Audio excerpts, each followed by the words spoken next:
Hello friends, स्वागत है आप सभी का करंट अफेयर सॉल्यूशन में। तो आज हम लोग चर्चा करने वाले हैं कि हाल ही में 6 भारतीय स्थलों को यूनेस्को के विश्व धरोहर स्थल की सूची में शामिल कर लिया गया है और ये अस्थायी रूप से अभी शामिल किया गया है। तो अब विश्व धरोहर स्थल की सूची में भारतीय स्थलों की अगर हम लोग बात करें तो कुल मिलाकर हो गई है 48। तो यहां से आपसे एग्जाम में क्वेश्चन पूछा जा सकता है, बहुत ही ज्यादा इंपॉर्टेंट है ये आप लोगों के लिए। यहां से एक तो क्वेश्चन ये पूछा जा सकता है कि हाल ही में इनमें से किसे शामिल किया गया है विश्व धरोहर स्थल की सूची में। साथ ही आपसे यह पूछा जा सकता है कि कुल मिलाकर यूनेस्को की विश्व धरोहर स्थल की सूची में भारत के कितने स्थल हो गए हैं। तो ऐसे क्वेश्चन आपसे पूछा जा सकता है। तो आज हम लोग चर्चा करने वाले हैं कि कौन कौन से ऐसे स्थल हैं जिनको हाल ही में 6 स्थलों को शामिल किया गया है और उनकी क्या विशेषताएं हैं। तो ये हम लोग बात करने वाले हैं। तो सबसे पहले हम लोग बात करेंगे कि ये जो संस्तुति है, कहने का मतलब ये हुआ कि भारतीय पुरातत्व सर्वेक्षण जो है, जिसको हम लोग बोलते हैं आर्कियोलॉजिकल सर्वे ऑफ इंडिया, इसने रिकमेंड किया यूनेस्को को कि भाई साहब देखिए, हमारे यहाँ 6 ऐसे स्थल हैं जिनको आप शामिल कर सकते हैं, अपने लिस्ट में आप इसको शामिल कर सकते हैं। अब हम लोग सबसे पहले ये समझेंगे कि अगर यूनेस्को की विश्व धरोहर स्थल की सूची में कोई भी स्थल शामिल हो जाता है तो उसको क्या फायदा होता है और यूनेस्को का क्या रोल होता है इसमें, और कितने प्रकार के स्थल, कैसे स्थल को ये यूनेस्को शामिल करता है। तो देखिए, सबसे पहले आपको बता दूं कि ये अस्थायी, अभी हमने जो आपको बताया कि 6 हमारे भारतीय स्थल को अस्थायी रूप से शामिल किया गया है। तो ये अस्थायी सूची क्या होता है? तो यूनेस्को का एक नया 2019 में एक नया नियम आया। इसके संचालनात्मक और दिशा निर्देश के अनुसार अगर देखा जाए तो एक नया नियम आया। उन्होंने कहा कि सबसे पहले अगर हमें कोई रिकमेंड आता है कि इन स्थलों को आप अपने लिस्ट में शामिल कीजिए, तो सबसे पहले हम 1 साल के लिए उसको अस्थायी रूप से हम अपने लिस्ट में शामिल करेंगे और उसमें हम स्टडी करेंगे, अध्ययन करेंगे। इसके बाद हम उसको देखेंगे कि हाँ, हमारे लिस्ट में ये शामिल करने योग्य है या नहीं है। इसके बाद हम उसको अस्थायी रूप से शामिल कर लेंगे। ठीक है, इसके बाद हम विश्व विरासत केंद्र को इसको भेज देंगे, चला जाएगा। तो ये अस्थायी सूची है, याद रखिएगा। अब बात आती है, यहां पर बात आती है कि कौन कौन से ऐसे स्थल हैं जिनको शामिल किया गया है। सबसे पहले तो ये आपको बता देता हूं कि विश्व विरासत स्थल जो है, इसकी सूची अलग अलग वस्तुओं को अंकित करती है। कहने का मतलब ये हुआ कि अलग अलग टाइप के धरोहर हैं जिनको इस सूची में शामिल किया जाता है। पूरे विश्व में अगर देखें तो उत्कृष्ट और सार्वभौमिक मूल्यों के जो चीजें हैं, जो प्राकृतिक रूप से हैं, या हमें अगर बात करें तो पुरखों के द्वारा जो चीजें दी गई हैं, कोई कहे तो मंदिर बनाया गया है या कुछ भी वैसा बनाया गया है जिनको संरक्षण की जरूरत है, जिनको बचाने की जरूरत है, कुछ ऐसे धरोहर को ये यूनेस्को क्या करता है कि बचाता है, संरक्षित करता है। तो किन किन क्षेत्रों को ये जो है वो संरक्षित करता है? सबसे पहला होता है सांस्कृतिक विरासत। सांस्कृतिक विरासत कहने का मतलब यह हुआ कि इसमें ऐसे स्थल आते हैं, जैसे इमारत आता है, ऐतिहासिक इमारत आता है। जैसे राजा महाराजा हुआ करते थे तो राजा महाराजा अलग अलग बहुत प्रकार के किले बनाते थे और उन किलों की कुछ विशेषताएं होती थी। किले बनाते थे, वो कुछ मंदिर का निर्माण करते थे या कुछ ऐसे शहरों का निर्माण करते थे जो अब टूट फूट रही है या विलुप्त होने के कगार पर है या मतलब कि बर्बाद होने वाला है। तो उसको संरक्षित करेगा, ठीक है, उसको संरक्षित करेगा यूनेस्को। तो ऐसे स्थलों को यह शामिल करता है, ठीक है। या फिर मूर्तिकला, पेंटिंग, इन सब को जो है वो शामिल करता है। तो ये सब सांस्कृतिक विरासत हो गया। जैसे हम लोगों को विरासत में, विरासत कहने का मतलब ये हुआ कि हमारे पुरखों के द्वारा जो चीजें हम लोगों को मिलती हैं, जो वस्तुएं हम लोगों को मिलती है उसको हम लोग विरासत बोलते हैं। तो ये सब चीजें जो है हमारे पुरखों के द्वारा हमें मिली है, अब उसको हमें बचा करके रखने की जरूरत है, ठीक है। दूसरा होता है प्राकृतिक विरासत। प्राकृतिक विरासत कहने का मतलब ये हुआ, ये है प्राकृतिक, ठीक है, प्राकृतिक विरासत। प्राकृतिक विरासत कहने का मतलब ये हुआ, नाम से पता चल रहा है, नेचुरल हेरिटेज। नेचुरल हेरिटेज कहने का मतलब हुआ कि वैसे हेरिटेज, वैसे साइट, वैसे स्थल जो प्राकृतिक हैं और कई प्रजातियों के आवास स्थल हैं, वैसे प्रजाति जो दुर्लभ हैं या लुप्त होने के कगार पर हैं और उनका वह स्थल है, ठीक है। तो उन स्थलों को वो सुरक्षित रखेगा। जैसे आपको एक एग्जांपल के तहत देता हूं, कोई भी ऐसा जीव जंतु है और मतलब कि वो विलुप्त होने के कगार पर है, उसका नामो निशान अब खत्म होने वाला है, तो हम लोग क्या करते हैं कि पहले तो उस जीव को बचाते हैं। अब उस जीव को रहने के लिए, वह जीव जो है जहां पर रहता है, चाहे वो पानी में रहता हो या कोई जंगल में रहता हो, कोई ऐसे स्थान में रहता हो, तो उस स्थान को हमें सबसे पहले बचाना होगा, है ना। उस स्थान को सबसे पहले हम लोगों को बचाना होगा जहां पर ये जीव जो है वो विलुप्त होने के कगार पर है, जो उसका आवास स्थल है। सबसे पहले उसके घर को, मान लिया कि हमारा जो घर है, हमारे घर को पहले बचाया जाएगा तभी तो हम बच पाएंगे, है ना। तो इनके घरों को सबसे पहले हमें बचाने की जरूरत होती है। तो ऐसे प्राकृतिक विरासत स्थल के रूप में आते हैं ऐसे स्थल, ठीक है। नेचुरल हेरिटेज के अंतर्गत ये सब आते हैं, और भी बहुत कुछ है जो प्राकृतिक स्थल के रूप में आते हैं। तीसरा होता है मिश्रित विरासत, मिक्स्ड हेरिटेज, ठीक है। मिक्स्ड हेरिटेज, मिक्स्ड हेरिटेज कहने का मतलब कि सांस्कृतिक और प्राकृतिक ये दोनों का मिलन होगा। कहने का मतलब कि ये प्राकृतिक स्थल भी है और साथ ही साथ यहाँ पे कुछ सांस्कृतिक चीजें भी विकसित हैं, तो दोनों को एक साथ हमें बचाने की जरूरत है, संरक्षित करने की जरूरत है। तो इसको हम लोग बोलते हैं मिक्स्ड हेरिटेज, या इसको मिश्रित विरासत हम लोग बोलते हैं। अब हम लोग बात करेंगे कि भारत के कौन कौन से स्थल हैं जिनको शामिल किया गया है। तो सबसे पहले हम लोग बात करते हैं वाराणसी के घाट। यह वाराणसी का घाट जो है वो कहां है, नाम से ही पता चल रहा है कि यह उत्तर प्रदेश में है और प्रधानमंत्री मोदी जी का अपना क्षेत्र है ये वाराणसी। अब जो है इसको क्यों, आपको बता दूं कि 14वीं शताब्दी में ये इसका पुनर्निर्माण किया गया था। इस घाट का पुनर्निर्माण किया गया था। ऐसा पौराणिक कथाओं में अगर देखेंगे, प्राचीन कथाएं अगर आप लोग पढ़ते हैं, तो उसमें हम लोगों को मिलता है कि यहाँ पर स्नान करने से अगर आपने पाप किया है तो वो धुल जाएंगे, है ना। बहुत सी प्रथाएं हैं, मान्यताएं हैं कि यहाँ पर स्नान करने से हमें सीधा स्वर्ग मिलता है, ये होता है, वो तो बहुत सी कथाएं हैं, ठीक है। तो इसको हम लोगों को संरक्षित रखने की जरूरत है, इस घाट को संरक्षित रखने की जरूरत है। तो इसलिए इसको शामिल किया गया है, वाराणसी के घाट को शामिल किया गया है इसमें, इस सूची में।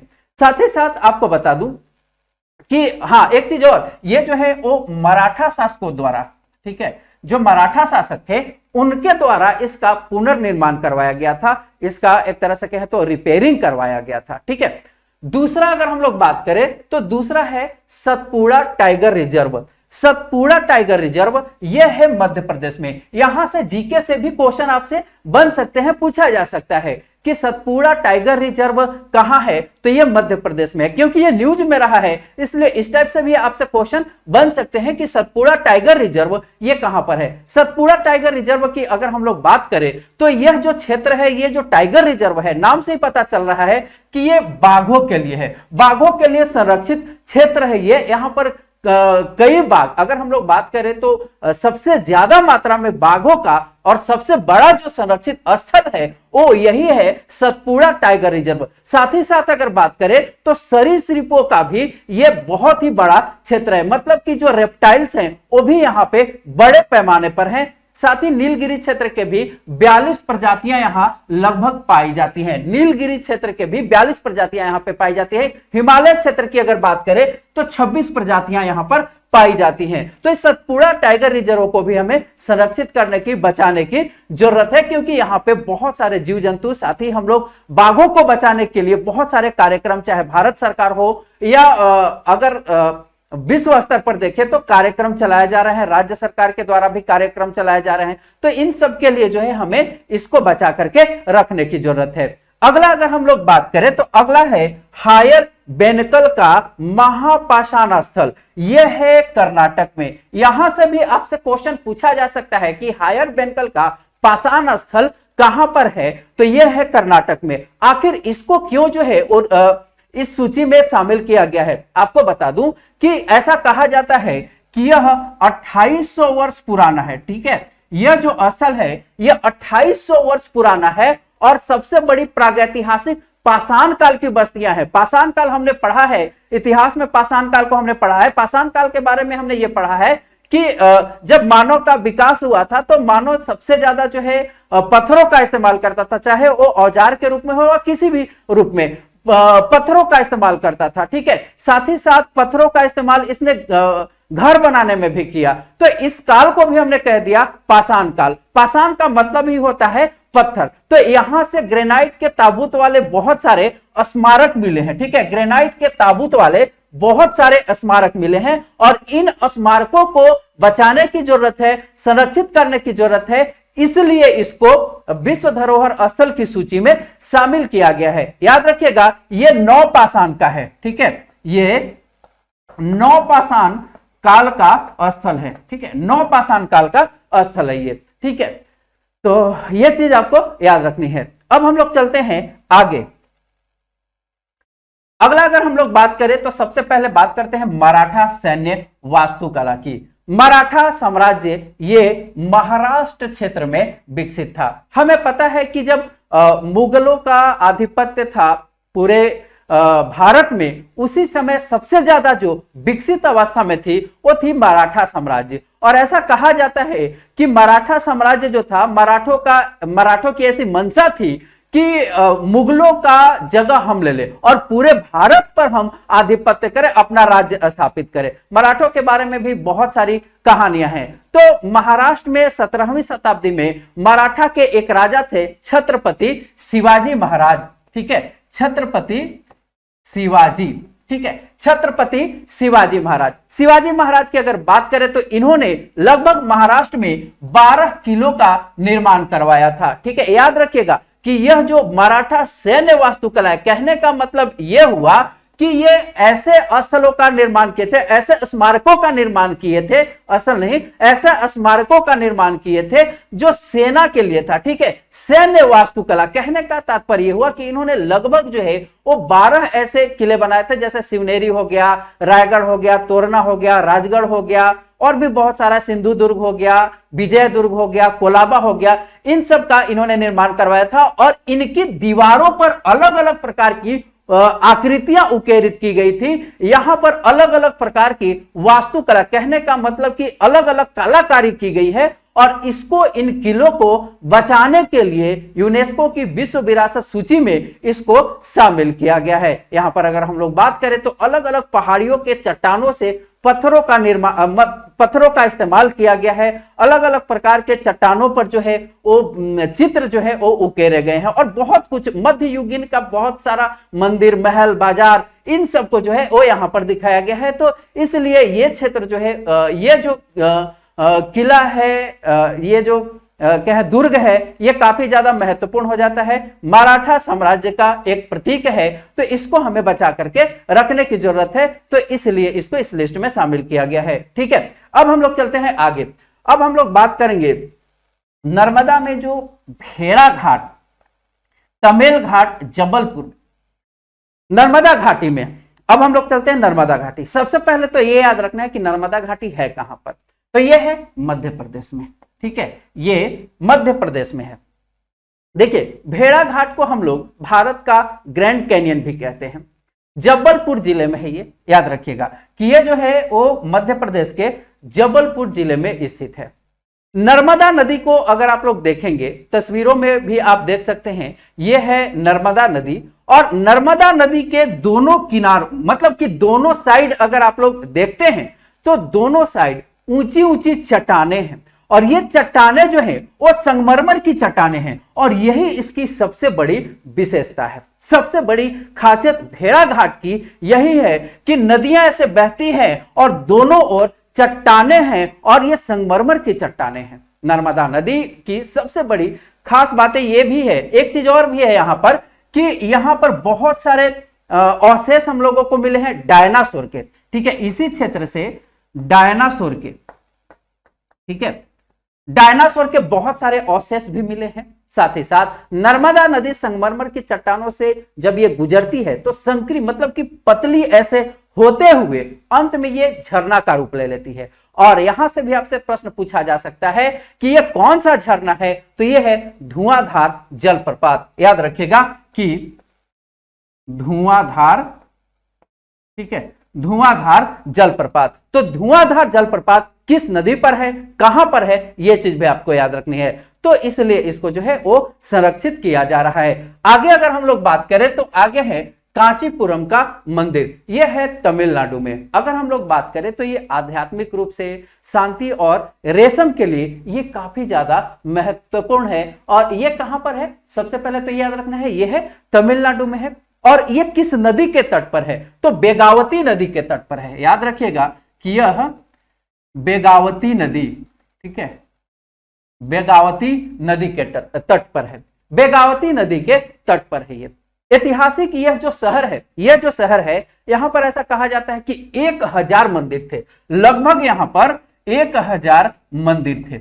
लेकिन अब अगर हम लोग बात करें तो 1000 नहीं है, मात्र और मात्र 126 मंदिर रह गए हैं। मात्र और मात्र अगर बात करें तो 126 मंदिर ही यहां पर रह गए हैं, जिसमें 126 में भी अगर बात की जाए तो मात्र 108 मंदिर जो है 108 मंदिर शैव मंदिर हैं, मतलब कि भगवान शिव की मंदिर है। और शेष जो बच गया 18 मंदिर, वो 18 मंदिर है भगवान विष्णु की मंदिर है, ठीक है, तो विष्णु मंदिर है। तो मात्र इतने ही मंदिर बचे हैं। तो अब ये यूनेस्को को इसलिए रिकमेंड किया गया है कि भाई साहब अब इसको बचाने की जरूरत है।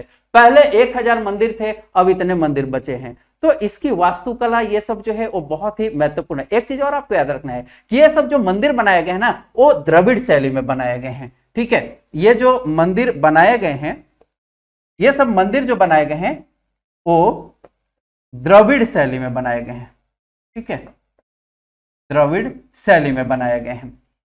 तो इसको भी इस लिस्ट में शामिल किया गया है। ओके,